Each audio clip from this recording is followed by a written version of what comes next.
Goeiedag en baie welkom by Woordspieël. Vandag kyk ons saam na Eksodus 27. My tema is altaar en ek lees vir jou vers 1. God sê vir Moses, maak 'n vierkantige altaar van akasiëhout. Dit moet 2,5 meter aan elke kant wees en 1,5 meter hoog. Die altaar het in die binnehof gestaan.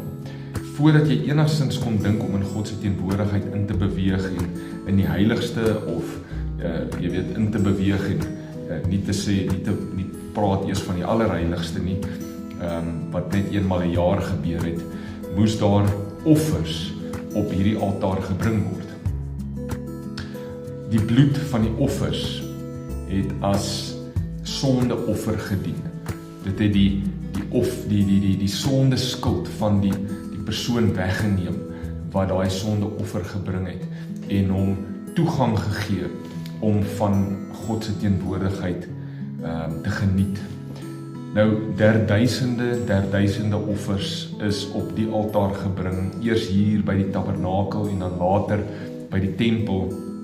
En die Israeliete het vertrou dat die offer genoegsaam is vir die bedekking van hulle sondes. Hulle moes geloof toepas en sê hierdie offer is genoeg, is voldoende, en want God het gesê dit sal wees en hierdie bloed bedek nou my sondes. En dan het hulle daar weggegaan met vrymoedigheid, met 'n wete hulle saak met God is reg. Nou ons weet vanuit die Nuwe Testament uit dat dit baie duidelik word dat daardie offers net 'n heenwysing was na die eintlike offer van Jesus.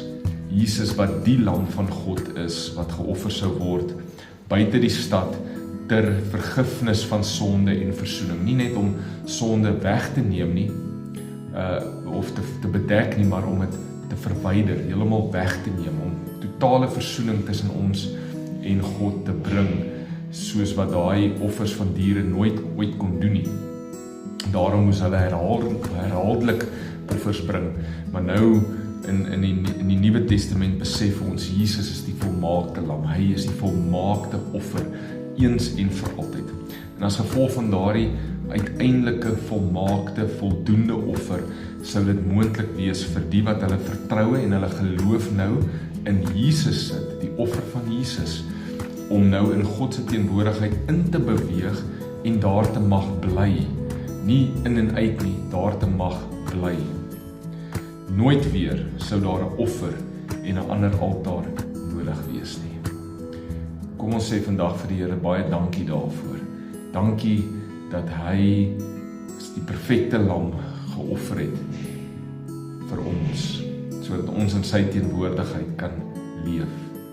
Kom ons bid saam. Dankie Jesus dat U self op die altaar van die kruis geplaas het en eens en vir altyd die versoeningsprys betaal het, sodat ek nie weer in afstand verwyder hoef te wees van U nie, maar saam met U, by U kan wees, dat U selfs in my kan woon deur die Heilige Gees, dat my saak met U reg is, as gevolg van hierdie offer.